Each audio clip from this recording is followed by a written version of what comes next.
Hello and welcome everyone to another episode of Fencing Flops. This week we're going to be looking at an episode of a show called Sydney to the Max on the Disney Channel in the UK.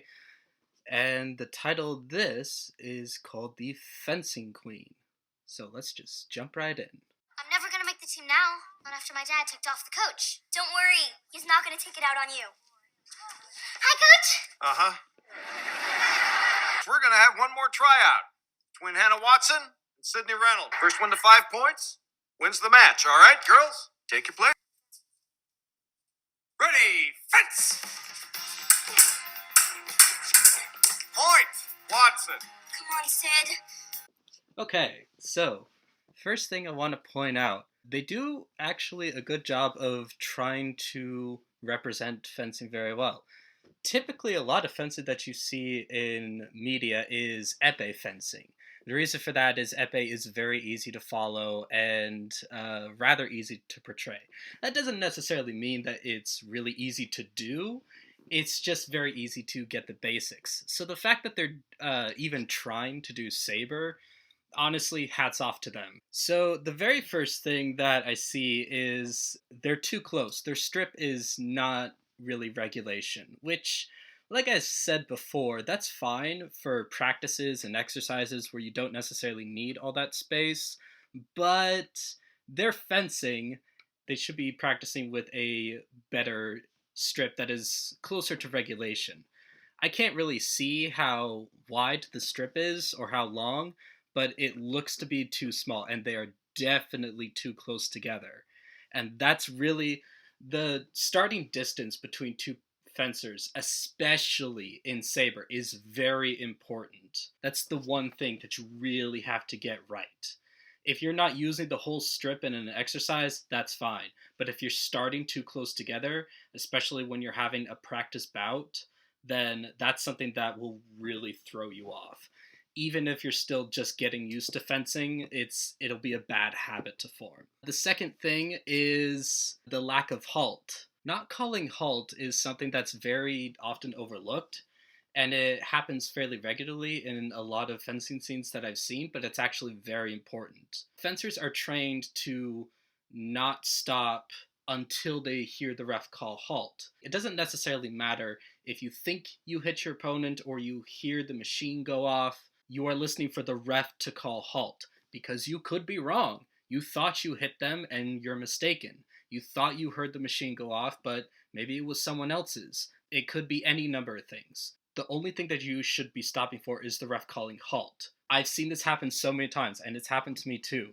Someone thinks that they hit their opponent, they didn't, they stop fencing, sometimes even they turn around a little bit, and then they get hit. That is perfectly legal. It is no one's fault but your own that you stopped fencing because you weren't listening for the ref. Fencers really depend on hearing that halt. Ready, fence! That was a big violation. You do not cross your feet moving forward in saber. The reason for this is because, like I mentioned in my last video, the flesh is not allowed in saber.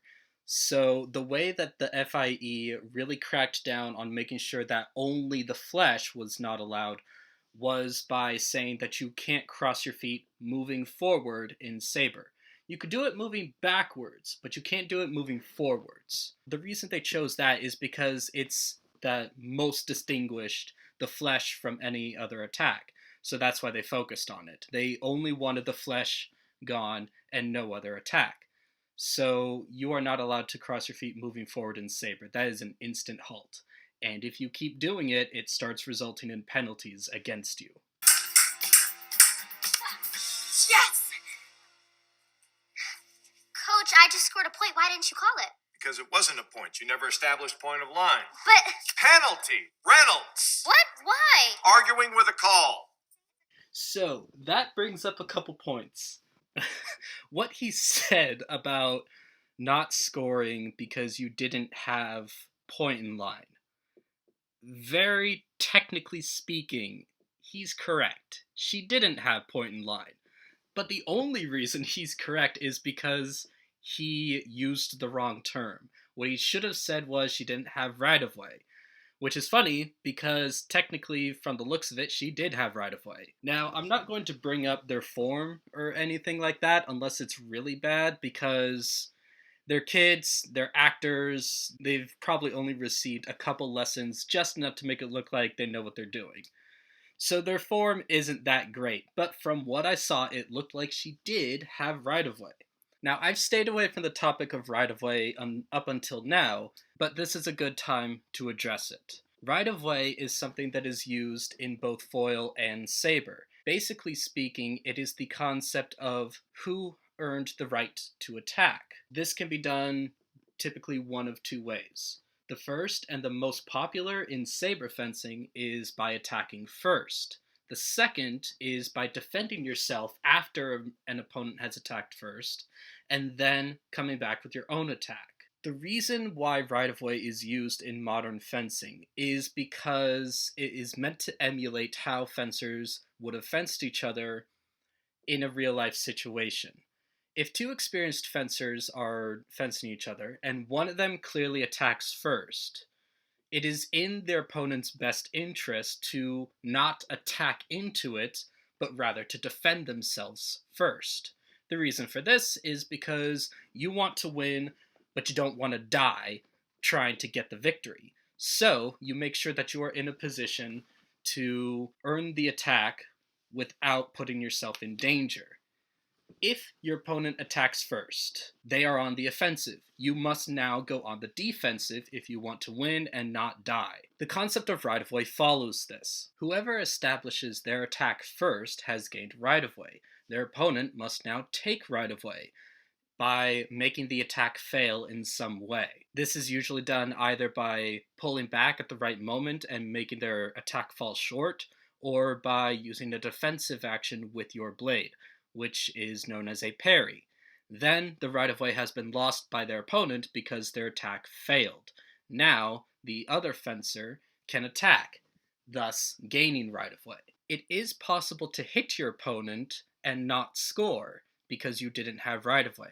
However, that was not the case here. First of all, she attacked and her opponent is backing up. That means that she is attacking and thus she has right-of-way. Especially if her opponent is not attacking, then the right-of-way must belong to the only person who is. In this case, the main character. I actually don't know her name. So she should have scored because she landed her attack with right-of-way. But the coach said that she didn't have, well, he said she didn't have point in line.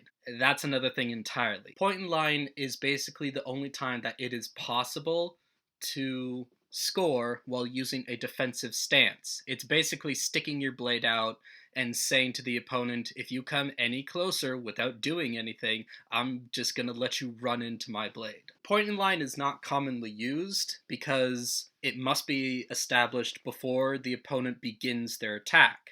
So it must be done relatively early. And it also must remain unbroken.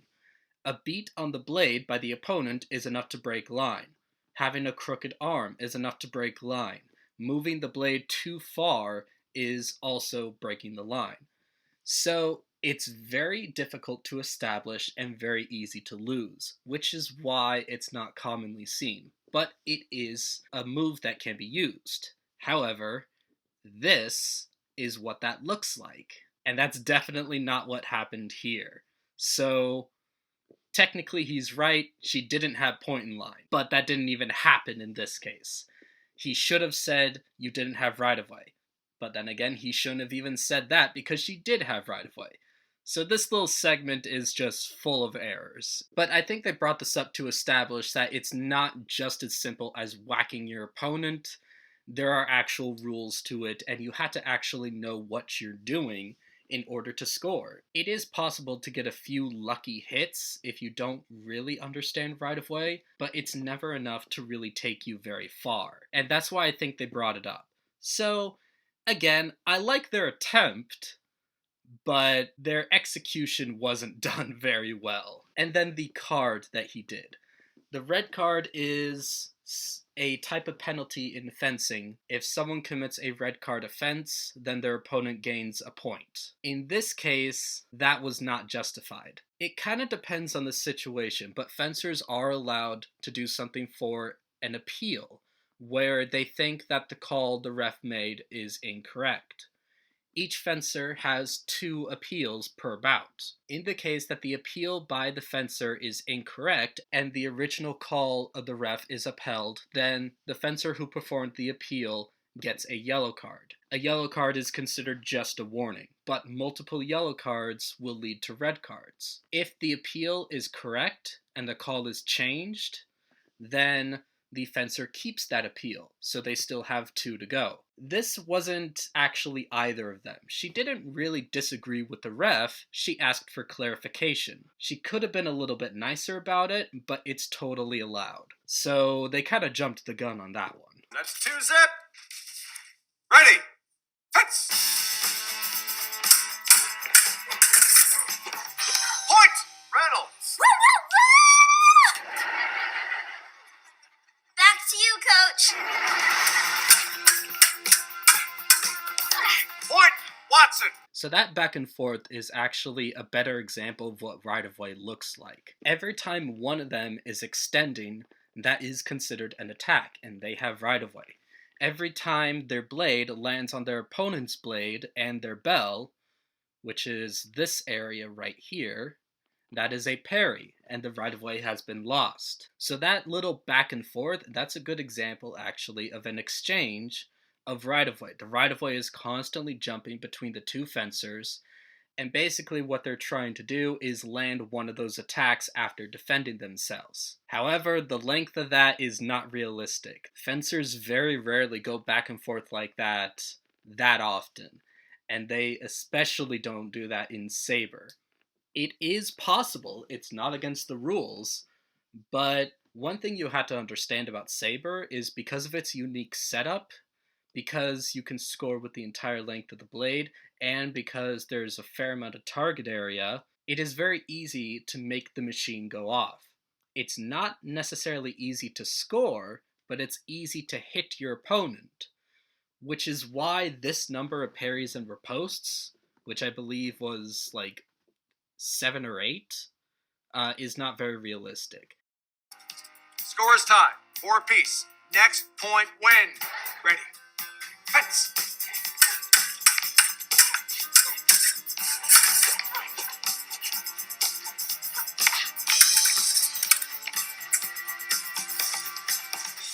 Yeah, that doesn't happen. As soon as your opponent lets go of their blade, the action is stopped. You can't fence if you don't have a blade. If the ref thinks you did it on purpose, then that's a card. So quite obviously, disarming your opponent and then continuing to fence is not realistic. They just threw it in to make it look cool.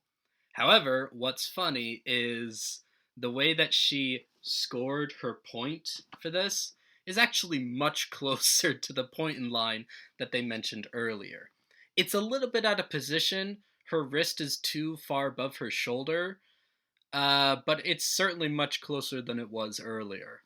Point and match Reynolds. She wins. They're supposed to salute and shake hands. I don't believe it's required to shake your opponent's hand if you really have something against it, especially in practice, but you absolutely must salute your opponent at the start of every bout and at the end of every bout with your mask up. No doubt about it now. You definitely belong on the team. I guess I really do. Great match, Sydney. You too, Hannah. Congratulations, Sydney. Welcome to the team. Don't worry, Watson's on the team too. I am? Now, Charlotte quit this morning and joined the badminton team. Who gives up a sword for a skinny racket? So why'd you have us go ahead with the match? Because I love the hot liquid soul fire of competition. And now we can Crush Franklin! So that's the end of that. Overall, again, like I said, I like how they actually tried to tackle this. They tried for something that wasn't necessarily the easiest thing to portray. And it's clear that they did some research and tried their best to make it authentic. The downside, obviously, is they kind of missed the mark with a couple things, but, no one's perfect. And not to insult anyone, but this is just the Disney Channel. It doesn't really have an audience that really cares how accurate something is. So I guess I can give them a pass on that. So they tried and they got kind of close. So that's actually kind of unusual for what I've seen. And the things that they got wrong were kind of entertaining. And at the end of the day, that's the whole point of this. So thank you very much for watching, and I'll see you next time.